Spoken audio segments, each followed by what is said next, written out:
Adam says, relegation for Rovers is now inevitable. We were the better side for periods at Coventry. We're not a bad side between boxes. But in this division, that means absolutely nothing. We need players who can defend and players in the final third who can put the ball in the back of the net. We haven't got any of them. It is now done. There are other fans that are saying, look, we are in a false position in this league. I'm putting that to our panel today. Are Rovers in a false position in the league? Performance is better than the points tally on the board shows. Looking at our next set of fixtures, we're talking about football regulation, and we're also continuing our A to Z of Blackburn Rovers. We've done A and B today. We are looking at C, and of course we asked AI, and it was the one Andy Cole which it came up with. I wonder if Mark, Jason, or Louis, our panel today, can come up with any alternatives. Welcome if you're watching this live, and if you're watching this recorded, then do drop us a comment as well. If you have just come across the Rovers channel, put a subscribe down below as well. That'll be absolutely massive. Mark, if it helps this discussion, our Coventry fans said that Rovers were the best side they've played at the CBS this season. Does that make you feel better? No, not really. Probably makes me feel worse, to be honest. I think that's the worrying thing, that the performances are not bad at this moment in time, and we are playing well.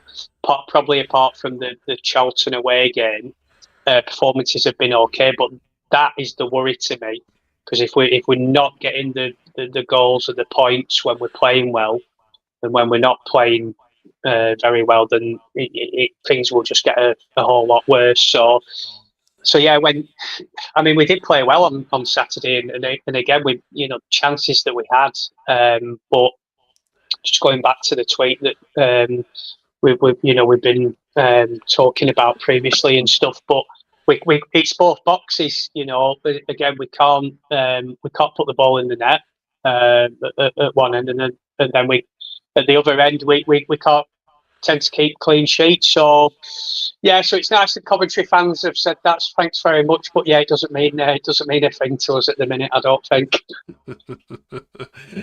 Let's bring in Jordan's tweet for some level debate here. Jordan says, of course our fans are going to overreact. I don't think we played that bad at Coventry. They've literally scored from 2 volleys. The difference is quality in the final third. Ishmael out tweets we're now going to start, but if you've got to go forwards, if you've got forwards who can't finish chances, you can't blame the manager. And just, WJ says, relegated is the wrong manager for us. Just get shut of him before it's too late. So we have a split fan base. Again, Jason, I think the calls for Ishmael out are growing. Are you moved by these calls yourself? No, I think we learned one thing from the past: is changing manager isn't always the answer. I think managers have made the scapegoat too many times. Personally, I think there were big changes in the summer. We're still bedding in. As fans, we want it sooner rather than later, but in reality, we're probably 5-6 games away before we can start saying the place should be bedded in. This is what we've got. Top and bottom, we're not playing well. I don't think Ishmael's getting it that wrong. I think the top and bottom is we can't score. And that's it. The chances we created against the hardest game in the Championship at the moment is Coventry away. And we arguably the better side for the majority of it. 3 minutes of madness again has cost us a game. On top of that, you're looking at 14 shots off target, 3 on target. It's just not good enough with 17 chances created. I think 4 of them were classed as big chances as well. When I was looking at the stats, it's just not enough. It's not enough to win your game against sides who were struggling, let alone sides who were scoring, as many as Coventry are, and sides who were not conceding. Coventry haven't, they're on a ridiculous 14 goals in, whatever. It's so much stupid. They've not conceded in the last 4 and scored. Was it 6-5-4-2 now? We've done well to be on top in that game, and to not take one of the chances where we probably needed it. Sure, we needed to take 3 to win the game. We didn't even take 1. So I don't think Ismail's the problem. If I'm honest, we're not playing bad. We're not bad to watch. I don't look and think, oh dear, Charlton away, yeah. But other than that, we've been good to watch. It's just frustrating for them to go at the moment. Okay. Yeah, I mean, he said himself, Louis, in his post-match interview, he said we have to be more clinical if we want to win games, and that's what I pick at from games. We need too many chances to score a goal. Incredibly frustrating. Does that worry you though, going forward, that you are creating chances, you're not scoring them, because you can't just kind of float around till January, can you? In the hope that you're still in touch in that bottom three or around that bottom three, and it's just go inside a striker. That's a dangerous way to live in this league, isn't it? Yeah, well, no, it's something we probably will have to worry about. It's something we've had for a long time. Especially, I think it was a very, very big thing under Jon Dahl Tomasson, where we created loads and just barely scored any. Then the season after, where we had John Eustace, Sammy Schmodix was just scoring every game, so we didn't have to worry about that. But this season, it's coming a bit of a problem again. Andrew Good Johnson's not stepped up, which, obviously trying to get used to a bit of a tougher league. Oashi's not been as good as a lot of fans would have expected, especially after the season he had last season. And I think, I like Ismail, and I think he's a decent manager. I think he's an okay manager. But I think some of his decisions are strange. Like, we're struggling up front, and we have a perfectly good striker sitting on the bench in Mac Targay. I think should give him a bit of a better chance rather than just keeping him as a backup for the entire time. But yeah, I mean, sorry, mate, to back that up, Good Johnson's not really shown anything to say he deserves to keep starting, and he's not looking like he wants to make. He looks like he thinks Good Johnson's the answer, and he's just bearing with him. Where what happened to you don't perform, you get drops. We need to be ruthless. The season, before we know it, in what a lot of games are in. If we get to January, the season's going to get away from us. We know what happens in January with Blackburn, so we need to turn this around quick. But I side with Louis there on that. Do you think you are in a false position, Mark? No, probably not. I don't buy into that. You false position, whichever. I think we've not been taking chances. You don't take your chances, you don't score goals, and you are where you are in the league. And as I said, I probably bore everybody with it week in, week out. I look back to the recruitment that we did in the summer. It was risky. It could cost us. As we've alluded to, it's not the manager, not in my opinion. And the quality of player that we brought in, not used to the league, they're going to take time to find their feet. But again, we're coming into November now, and we've got a run of games that are really difficult. So I go back to that. Players that were sold, players that we brought in, very risky business. I just hope it's not too late, and like the other lads have said, we get to January and it's run away from us. I think there's already a bit of a, I think, is it 5-point gap between us and 17th in the league? I know it's not a lot, but 5 points already at this stage with teams just above us. And I've been looking at the league table, and I'm starting to look, well, what other teams are going to be pulled in, looking in danger, because it's such an open league. I think apart from Sheffield Wednesday, I'm struggling to think who's going to be down there. Everybody can pick up results. So no, I don't think we are in a false position at the minute.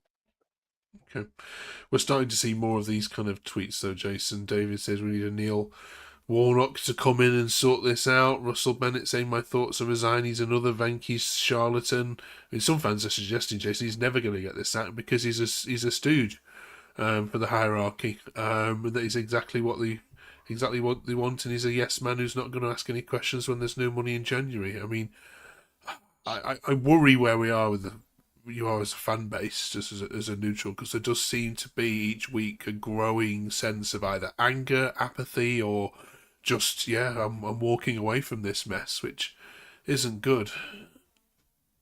No, and it doesn't take much for fans to start splitting, and it really doesn't. And that probably comes down to the last 15 years under Venky's. It's just what we've learned. Normally, when things start to go wrong, they go massively wrong. Football fans as a whole like a whinge. They don't need much. But I think when you feel they're done by and things go slightly wrong, we do have a very overreactive fan base. And, you know, I'm not saying that's wrong. You know, we've been through it a lot. We're not the only club, but we have been through it as fans. And I just think we overreact a little bit. We're what, 10 games in? We're not playing bad football. We don't look aimless on the pitch. We probably look better than we did at the beginning of last season. You know, we got some good results, but we actually look like we can win games if we can just put the ball in the back of the net. It's a simple solution at the moment, but one that we just can't find. You know, we've just got to put the ball in the back of the net. Okay. If you're watching this live, let us know your comments and thoughts. Comments and thoughts on the situation at Rovers. We'll read some of these out. Thank you very much, of course, for joining us. Do drop us a subscribe as well. We're really grateful for anyone who has liked any of the content we've done so far. 20 minutes of Rovers chat. Right, Louis, shall we have a look at what's coming up then for Rovers? The next 5 before another international break. Right. Sheffield United have got 2 trips to the Northwest this week. They're at Preston on Friday night as well. They start on Tuesday night visiting you guys, and then you've got Southampton on Saturday before you take 2 trips yourself to Leicester and Bristol City, and then you finish, of course, with the celebratory one, isn't it? The 150 years one, and Mr. Eustace returns. Well, maybe he doesn't actually, because. If he doesn't beat Norwich tomorrow night, he may not be returning. Who knows? Come on then, Louis. 15 points available. What's the bare minimum? Oh, bare minimum. I honestly think, personally, I think we'll get about 7, 8 maybe. Oh, okay. Where are they coming from? Good question, Matt. Go on, Louis. Go on, Louis, you can answer this one. I think the players will be probably get a little bit of confidence from that win at Coventry, you know. No, sorry. I don't know what I'm on. The performance at Coventry. Yeah. Not the win. The performance. Because we were better and we looked very good against the side, I think, second in the league, who's obviously scored so many, conceded so little. I think we could get it from Sheffield. I think Sheffield United, they're really not looking good at the moment. Yeah, it's a 6-pointer, isn't it? Yeah. Okay. I think 11 games in. Yeah, okay. Yeah, I think. You target the Sheffield United game and Derby game there, Mark, then as must wins now. Are we at that stage yet or not? I think these next 2. I think the 2 home games this week, I think it is really, really crucial. You know, because again, obviously we're just looking at that block there before we go into the next international break. But again, the longer things go on, get into November, December, you look at every game, you go, that's a difficult game, and when you're not picking up points, games just get harder and harder. We need to be looking at a minimum of 4 points in these next 2 home games this week for me, because you know they are, you know, winnable. I think at Ewood, I think both of them are quite winnable, because I don't fancy us going to either Leicester or Bristol City having to get wins, if I'm being honest. I think they're 2 tough away games, and then obviously Derby come. You know, we've obviously Mr. Eustace coming. That could be a real 6-pointer at this stage. But yeah, the 2 home games this week for me are massive, really, really big. Okay. I mean, Sheffield United picked up a win at the weekend, but it was against a very poor Watford side they described. So yeah, don't read too much into that. All right, fingers crossed for some points then on the board. The other thing we want to just check with you as well, we've got the football regulator coming in, Jason, now in next month to have the power to kick off dodgy and unscrupulous owners of football clubs. You can see where I'm going with this. You know what I want?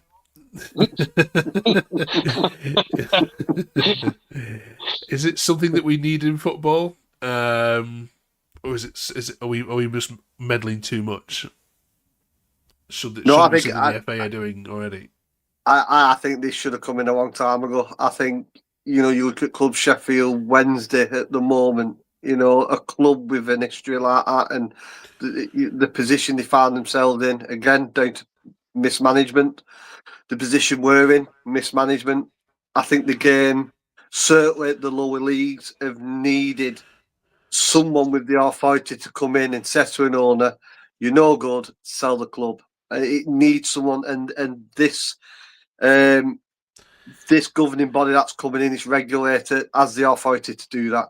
And I think the first job they should be doing is going straight to clubs like Sheffield Wednesday, Blackburn Rovers, and looking at how them clubs are managed and say, are they being run in the interest of the club and the fan base?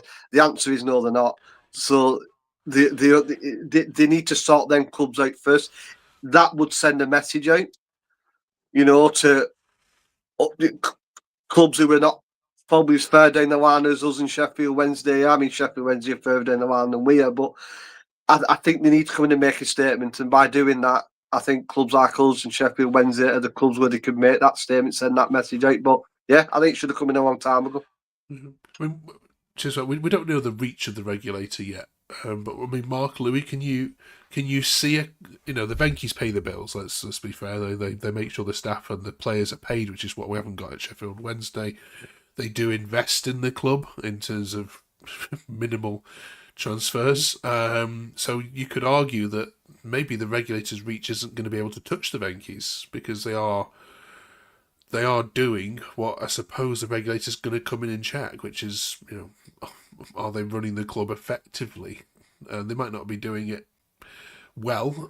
Do you think there's any future where whatever's going to come in might be able to touch the Venkies? I'm praying. I'm really praying. I'm really hoping. I think it's the only way we will get the Venkies out.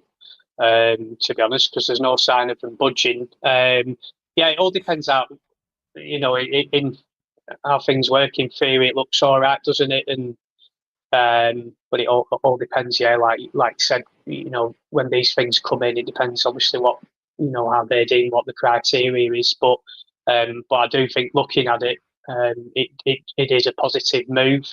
Like Jason said, for clubs like Rovers and Sheffield Wednesday. But yeah, again, it depends what they will deem.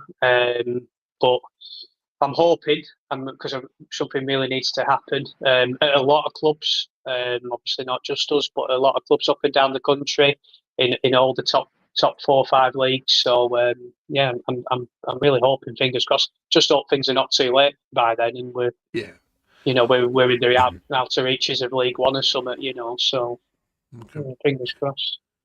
Right. Finally this week then, if you've been watching, we've been doing the A to Z of Blackburn Rovers. We're up to C this week, as mentioned before. This means that we're looking for one entry in Blackburn Rovers' history for each letter of the alphabet. So it could be a player, manager. We've had A and B. We're up to... Andy Cole's been put forward, Louis, as a suggestion from AI. Have you got any better than that? Me personally, the first one that comes to mind is Cantwell. Okay. I am of the younger sort of generation. One that I can think of sort of representing the club itself is Clueless. But I think my main answer is probably Cantwell. All right. Okay, good stuff. Jason? It's got to be Ronnie Clayton. Has to be Ronnie Clayton. He's got the Blackburn end named after him. 581 mark appearances for Blackburn. It's got to be Ronnie Clayton. Such a club legend. I'm surprised, considering there's a stand named after him, Louis. He didn't come out of your mouth. I'm a bit disappointed as a father, but we'll have a chat later about that.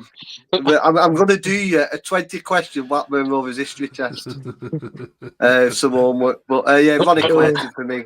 It wasn't even. It didn't. There's no one else for me. Okay. Come on then, Mark. The most influential player with the surname beginning with C that's played for Blackburn Rovers is... It's exactly the same, Ronnie Clayton. Fully enough, before tonight when we came on, obviously we knew. Obviously, this week we were at C, and Jason had put in our chat. I bet any money, Mark, you go with exactly the same player I do. I know we didn't discuss who it was or anything. I was like, yeah, 100%. So I was waiting to see which one we're going to get asked first. But yeah, it can only be Ronnie Clayton, definitely. Okay. Can I throw in another one? Hang on, we can't have a neutral coming up with a better idea than us here. Well, I mean, Leicester, when we asked them this, just went champions straight away. We just said, right, we're the only... Yeah. It's what's defined us good. now.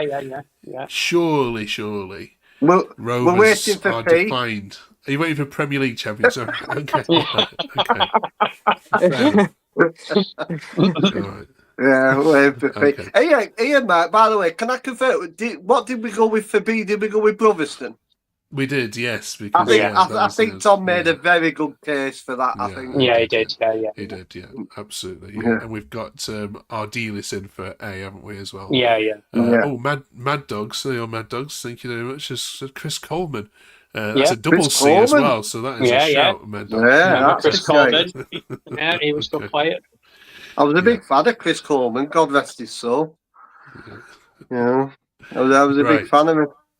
Well, but okay, yeah, we're gonna have to put in, we're gonna have to put in your shout, aren't we? Given that we've got, records and stands named, given his name. All right, brilliant. We'll put champions in later when we get to Premier League. Then, okay, super. Right, thank you, you three. Look, enjoy, and say if you can enjoy the hopefully a win against Chris Wilder's Sheffield United. It's going to start tomorrow, boys. Tomorrow is when it starts. Yeah. Of course, Blackburn versus Southampton is a Premier League ring about it as well, so enjoy that. Thank you very much for watching, especially for commenting. Thank you, Mad Dog, for commenting there as well. Do drop a quick subscribe before you all go, and we'll see you in 7 days' time. Have a good one. Cheers, guys.